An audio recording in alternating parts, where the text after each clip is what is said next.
Bonjour, je suis Jeanne, je suis formatrice en méthode de travail et je vous propose des cours qui vous permettent de mieux réussir dans vos études. Voici le cours du jour. Adaptez votre méthode d'apprentissage de l'orthographe à la difficulté du mot. Il existe différentes méthodes pour apprendre un nouveau mot. Vous avez la méthode 1, apprendre le mot et son image, parallélogramme et son image. Méthode 2, apprendre le mot seul ou avec son synonyme, parallélogramme quadrilatère. La méthode 3, associer le nouveau mot à d'autres mots pour l'apprendre. Mettre parallélogramme dans une phrase. Le parallélogramme est un quadrilatère dont les côtés opposés sont parallèles. Utilisez l'imagination créatrice pour apprendre le mot. Par exemple, associer Apple à 2. Donc vous mettez 2 au-dessus des 2 P pour montrer qu'il y a 2 P dans Apple. Donc pomme en anglais. J'ai présenté les 4 méthodes dans le détail dans la vidéo intitulée « Mémoriser l'orthographe des mots d'usage ». Pour chaque mot, une méthode précise est préconisée car elle s'adapte particulièrement à la difficulté du mot. Voici les différents cas possibles. Mot court, mot long, mot compliqué, double consonne. Pour le mot court, par exemple soleil, lune, de préférence utilisez la méthode 1 ou 2, ou 1 et 2, image plus mot, ou mot seul, ou mot plus mot. Épelez le mot soleil, par exemple S-O-L-E-I-L, le photographier, soleil, ou l'écrire dans la main dans l'espace, ou sur une feuille, soleil. Pour vous souvenir de la signification du mot, vous pouvez l'associer à un synonyme ou à son image. Soleil avec l'image de soleil. Le mot long. Utilisez la méthode 3 ou 4 de préférence, association d'idées ou imagination. Un mot long peut être simple, par exemple magistère, ou compliqué, ornithologue. Si le mot est compliqué, vous pouvez comparer avec la manière dont on l'aurait écrit spontanément.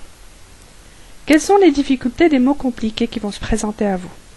Vous aurez affaire à des syllabes difficiles, à des Y à la place de I, par exemple synonyme, double consonne, parallélépipède, lettres qui s'écrivent autrement qu'elles se prononcent, comptoir. Donc si vous écrivez bien le mot compliqué spontanément, tant mieux. Sinon, utilisez les moyens suivants. Vous avez le moyen 1, associer les mots entre eux.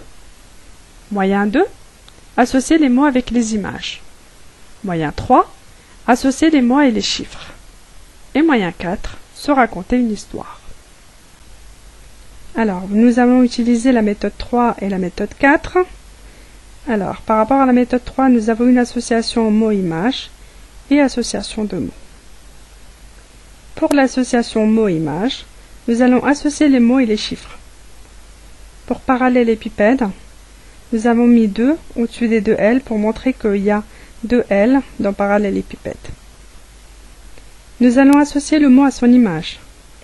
Visualisez ce que désigne le mot et y inscrire l'endroit mis en évidence, dans notre cas les lettres de LE, l'unique double consonne du mot à retenir, parallélépipède. Et associer les mots entre eux, plus associer les mots et les chiffres.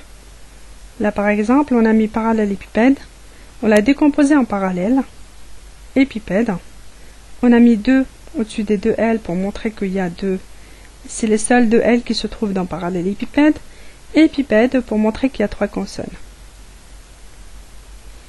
Alors nous avons également la méthode association des mots. Nous pouvons associer la forme des mots à retenir à ce que désigne le mot. Estomac, le C a une forme de poche comme l'estomac. Vous pouvez aussi associer un mot déjà connu qui a la même difficulté. Je me suis souvenu de bouteille pour le mot embouteillage. Alors comme ça, vous pouvez comparer avec le mot à apprendre et mémoriser les lettres nouvelles, les épeler ou les photographier.